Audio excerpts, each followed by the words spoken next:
भारत का पैर उखाड़ने के लिए पश्चिमी देशों ने जो साजिश रची थी, अब वह साजिश उल्टा उन पर ही भारी पड़ गई और भारत के लिए नए अवसर के दरवाजे खुल गए। क्योंकि पहली और सबसे बड़ी खबर तो यही आ रही है कि यूरोपियन यूनियन ने प्रतिबंध लगाकर जो भारत को रोकने की कोशिश की, उनके प्रतिबंध लागू होते और नायरा एनर्जी के द्वारा तेल का एक्सपोर्ट यूरोप में बंद होता, उसके पहले ही भारत की नायरा ने तड़ी लगाते हुए यूरोप को भेजे जाने वाले तेल को जमीन चीन में डिलीवर कर दिया। लेकिन वही दूसरी ओर इससे भी बड़ी खबर यह है कि इधर नायरा एनर्जी ने यूरोप को भेजी जाने वाली डीजल और जेट फ्यूल को चीन में भेज दिया, तो उधर अब गल्फ कंट्रीज यानी खाड़ी देशों द्वारा भारत से अपील की जा रही है कि भारत उनसे तेल खरीदे।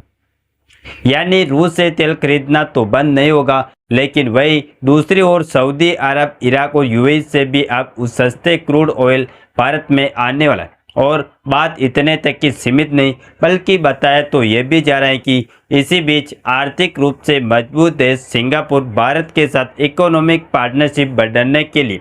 हाथ आगे बढ़ चुका है और उन्हें ना तो ट्रंप के टैरिफ की परवाह है और ना ही यूरोपीय देशों के सेक्शन की, बल्कि उनके द्वारा 4.6 अरब डॉलर का बड़ा इन्वेस्टमेंट अब नए समझौते से भारत में आने वाला है। तो पूरी डेवलपमेंट को इस वीडियो में समझते हैं। नमस्कार दोस्तों, मैं राधेश्याम और आप देख रहे हैं KSR News 24। देखिए, अमेरिका और यूरोप जैसे जो पश्चिमी देश है, इनको अभी भी लगता है कि यह दुनिया को अपने इशारों पर नचा सकते हैं, लेकिन शायद वेस्टर्न कंट्रीज का दिमाग वही पुराना का पुराना ही रह गया। क्योंकि समय बदल गया, आर्थिक गलियारे बदल गए और पहले की रणनीतियां बदल गई, जिससे वैश्विक ताकत भी बदल गई। यहाँ तक कि अमेरिका का स्विफ्ट पेमेंट सिस्टम और उनका डॉलर ऐसी मुश्किल में है कि उनकी ग्लोबल डिप्लोमेसी खत्म होने को, जिसकी जगह एक ऐसा फाइनेंशियल सिस्टम लेने वाला है जिस पर किसी एक देश का कंट्रोल नहीं रहेगा, बल्कि वह मल्टीपोलर होगा। फिर भी आज पश्चिमी देशों को लगता है कि दुनिया उनके इशारों पर ही है। हालांकि यह बात भी सच है कि कुछ देश उनके इशारों पर जरूर हैं, लेकिन खासकर जो डेवलपिंग कंट्रीज है, वह तो इन पश्चिमी देशों के इशारों पर बिल्कुल भी नहीं है। जिसका सबसे बड़ा उदाहरण एक बार फिर भारत और कुछ देशों ने बनाकर इस बात का परचम लहरा दिया कि हम अपना काम खुद के फैसलों पर करेंगे, वेस्टर्न कंट्रीज के फैसलों पर नहीं। बल्कि एक जो सबसे दिलचस्प बात देखी जा रही है, वह यह है कि वेस्टर्न कंट्रीज मिलकर भारत, रूस और चीन को जितना ज़्यादा आपस में दूर करना चाहते हैं, इन तीनों देशों के बीच उतनी ही ज़्यादा नज़दीकी बढ़ती जा रही और तीनों देशों के द्वारा RIC नाम का एक त्रिकोण बन रहा है, जिसमें रूस, चीन और भारत ग्लोबल लीडर की तरह खड़े हो रहे हैं। यहाँ तक कि कुछ दिन पहले एक विश्लेषण में यह बात कहा गया था कि अब इस बात का इशारा इस ओर जा रहा है कि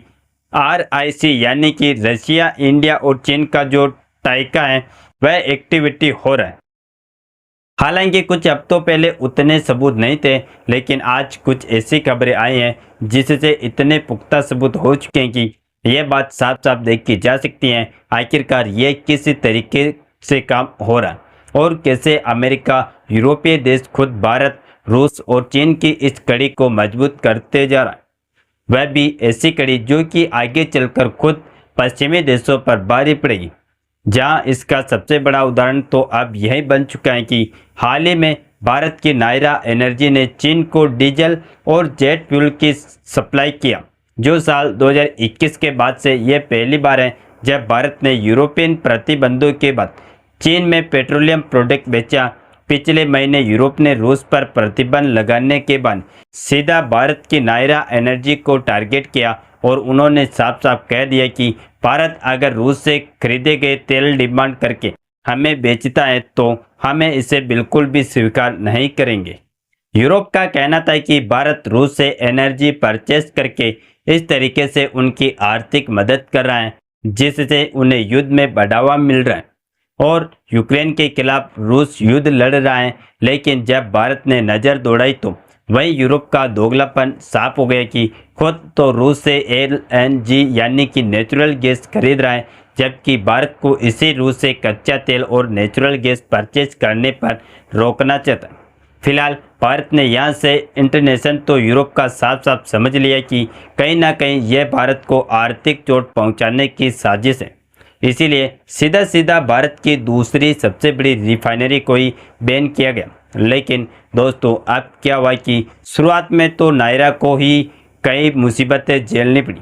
लेकिन फिर भी रूस से तेल परचेज करना जारी रखा और यूरोप ने मना कर दिया तो नए ग्राहकों की तलाश नायरा एनर्जी ने शुरू कर दी। और अब नतीजा देखिए कि कुछ टाइम पहले तो ओमान में नायरा एनर्जी के द्वारा पेट्रोलियम डिलीवरी किया गया और वहीं दूसरी ओर अब जो डीजल और रिफाइंड जेट फ्यूल यूरोप भेजा जाता था उसको अब चीन भेजा जा चुका है, जिसमें 4,96,000 barrel ultra low sulphur diesel मौजूद है। और देखा जाए तो जो काम 4 साल में नहीं हुआ वह इस साल हो रहा है। तो इस बात का संदेश साफ है कि भारत और चीन के बीच की नज़दीकी काफ़ी ज़्यादा बढ़ रही है और रूस से भारत की नज़दीकी आप लोग देख ही रहे कि कैसे प्रतिबंधों के बावजूद भी भारत तेल खरीद रहा है। यहाँ तक कि रूस से डिस्काउंटेड ऑयल खरीद जब रिलायंस नायरा 16 अरब डॉलर तक अपना पैसा बचा रही है तो आखिरकार यूरोपियन यूनियन और अमेरिका के प्रतिबंधों को हम क्यों माने। और अब तो जो परिणाम सामने आ रहे हैं वह भी भारत के पक्ष में ही, क्योंकि अगर रूस भारत को ज़्यादा सस्ता तेल ऑफर नहीं करता तो अब भारत के साथ गल्फ कंट्रीज भी आ चुके हैं, जहां बड़ी खबर यह है कि गल्फ कंट्रीज भारत से अपील कर रहे हैं कि भारत उनसे तेल खरीदे, यानी कि भारत के लिए एक और दरवाज़ा खुल चुका है। अमेरिका द्वारा रूसी कच्चे तेल के आयात पर दबाव बढ़े जाने के बीच भारत सऊदी अरब, संयुक्त अरब अमीरात और इराक जैसे पश्चिमी एशियाई तेल आपूर्तियों पर अपनी निर्भरता बढ़ाने की ओर आगे हैं। और कमाल की बात यह है कि इन गल्फ कंट्रीज ने खुद भारत से अपील की है कि भारतीय इनसे तेल खरीदे, यानी कि भारत के पास विकल्पों की कमी नहीं है। फिलहाल वैसे देखा जाए तो भारत पहले भी भारत खाड़ी देशों से तेल खरीदता आया,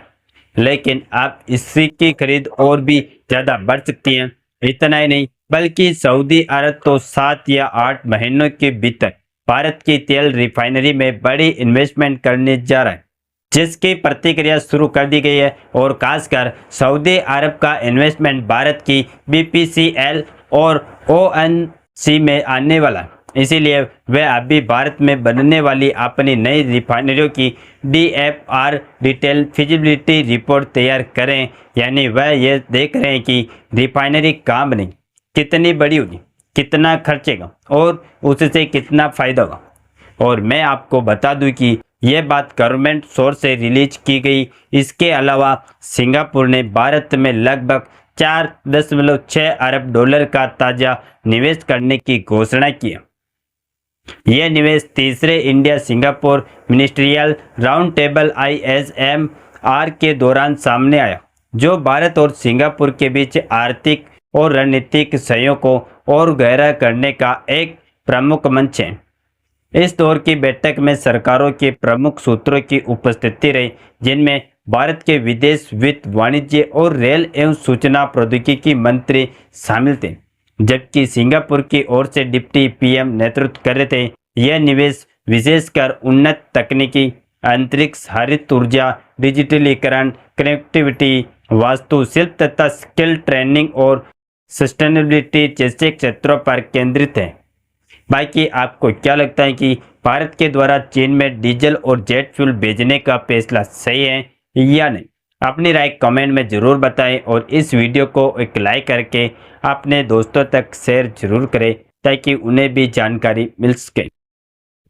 इसी तरह और भी नॉलेजेबल वीडियो देखने के लिए हमारे चैनल KSR न्यूज को सब्सक्राइब करके बेल आइकन को ऑल पर जरूर सेलेक्ट करें।